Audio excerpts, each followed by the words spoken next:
Netanyahu ಸತ್ತಾರ? AI video ಸತ್ಯ ಏನು? 6 ಬೆರಳುಗಳ ರಹಸ್ಯ. ನೆತನ್ಯಾಹು ವಿಡಿಯೋ ವಿವಾದ.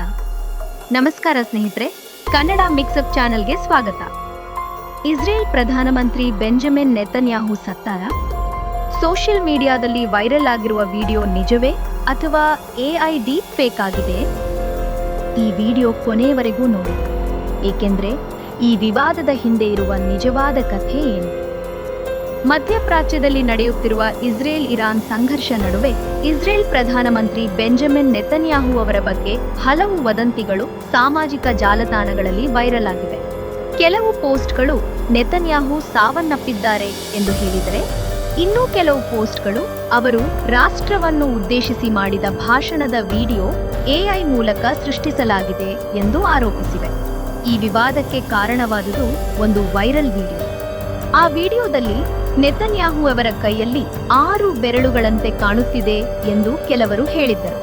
ಇದರ ಬಳಿಕ ಆ ವಿಡಿಯೋ ಎಐ ಅಥವಾ ಡೀಪ್ ಫೇಕ್ ಆಗಿರಬಹುದು ಎಂಬ ಆರೋಪಗಳು ವೇಗವಾಗಿ ಹರಡಿದವು. ಈ ವದಂತಿಗಳಿಗೆ ಉತ್ತರ ನೀಡಲು ನೆತನ್ಯಾಹು ಒಂದು ಹೊಸ ವಿಡಿಯೋವನ್ನು ಇತ್ತೀಚೆಗೆ ಹಂಚಿಕೊಂಡರು. ಅದು ಜೆರೂಸಲೇಂ ಹತ್ತಿರದ ದಿ ಸ್ಟಾಫ್ ಜೆರೂಸಲೇಂ ಕೆಫೆ ಎಂಬ ಕಾಫಿ ಅಂಗಡಿಯಲ್ಲಿ ಚಿತ್ರೀಕರಿಸಲಾಯಿತು. ಆ ವಿಡಿಯೋದಲ್ಲಿ ಅವರು ಕಾಫಿ ಆರ್ಡರ್ ಮಾಡಿ ಕುಡಿಯುತ್ತಿರುವುದು ಕಾಣಿಸುತ್ತದೆ. ಜೊತೆಗೆ ಅವರು ಕ್ಯಾಮೆರಾ ಕಡೆಗೆ ತಮ್ಮ 2 ಕೈಗಳನ್ನು ತೋರಿಸಿ 5 ಬೆರಳುಗಳನ್ನು ಎಣಿಸಿದರು.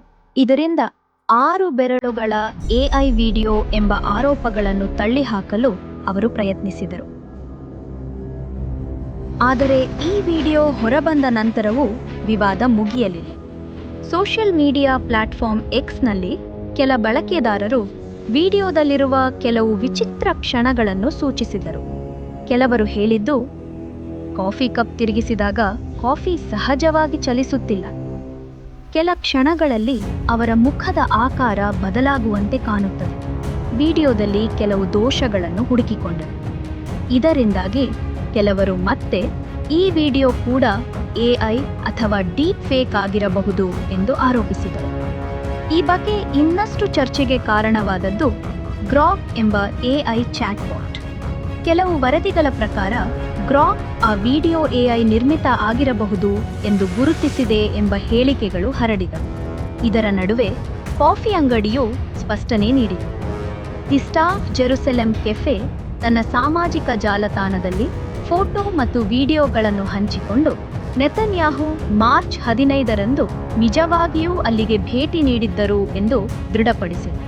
ಈ ಎಲ್ಲ ವದಂತಿಗಳ ನಡುವೆ ನೆತನ್ಯಾಹು ಮತ್ತೆ ಮತ್ತೊಂದು ಹೊಸ ವಿಡಿಯೋ ಹಂಚಿಕೊಂಡಿದ್ದಾರೆ. ಈ ವಿಡಿಯೋದಲ್ಲಿ ಅವರು ಇಸ್ರೇಲ್ನ ನಾಗರಿಕರೊಂದಿಗೆ ಮಾತನಾಡುತ್ತಿರುವುದು ಮತ್ತು ಅವರ ಜೊತೆ ಸಂವಾದ ನಡೆಸುತ್ತಿರುವುದು ಕಾಣಿಸುತ್ತದೆ. ಇದರ ಮೂಲಕ ತಮ್ಮ ಆರೋಗ್ಯ ಮತ್ತು ಸುರಕ್ಷತೆ ಬಗ್ಗೆ ಹರಡುತ್ತಿರುವ ಅನುಮಾನಗಳಿಗೆ ಉತ್ತರ ನೀಡಲು ಅವರು ಪ್ರಯತ್ನಿಸಿದ್ದಾರೆ. ಫ್ಯಾಕ್ಟ್ ಚೆಕ್ ಪರಿಶೀಲನೆಗಳ ಪ್ರಕಾರ ಈ ವದಂತಿಗಳ ಬಹುಭಾಗ ನಕಲಿ ಸ್ಕ್ರೀನ್ ಶಾಟ್ಗಳು, ತಪ್ಪಾಗಿ ಅರ್ಥೈಸಿದ ದೃಶ್ಯಗಳು ಇವುಗಳಿಂದ ಹುಟ್ಟಿಕೊಂಡಿವೆ ಎಂದು ವಿಶ್ಲೇಷಕರು ಹೇಳಿದ್ದಾರೆ. ಹೀಗಾಗಿ ಇಂಟರ್ನೆಟ್ನಲ್ಲಿ ವೈರಲ್ ಆಗುವ ಪ್ರತಿಯೊಂದು ಮಾಹಿತಿಯನ್ನು ನಂಬುವ ಮೊದಲು ಅದರ ಸತ್ಯಾಸತ್ಯತೆ ಪರಿಶೀಲಿಸುವುದು ಬಹಳ ಮುಖ್ಯ. ಹೀಗಾಗಿ ನಿಮ್ಮ ಅಭಿಪ್ರಾಯ ಏನು? ನೆತನ್ಯಾಹು ಕುರಿತ ಈ ಎಐ ವಿಡಿಯೋ ವಿವಾದ ಕೇವಲ ವದಂತಿಯೇ ಅಥವಾ ಇನ್ನೂ ಪ್ರಶ್ನೆಗಳು ಉಳಿದಿವೆಯೇ? ನಿಮ್ಮ ಅಭಿಪ್ರಾಯವನ್ನು ಕಾಮೆಂಟ್ನಲ್ಲಿ ತಿಳಿಸಿ. ಇಂತಹ ಅಂತಾರಾಷ್ಟ್ರೀಯ ಸುದ್ದಿಗಳಿಗಾಗಿ ಕನ್ನಡ ಮಿಕ್ಸಪ್ ಚಾನೆಲ್ ಅನ್ನು ಲೈಕ್, ಶೇರ್ ಮತ್ತು ಸಬ್ಸ್ಕ್ರೈಬ್ ಮಾಡೋದನ್ನು ಮರೆಯಬೇಡಿ. ಧನ್ಯವಾದಗಳು.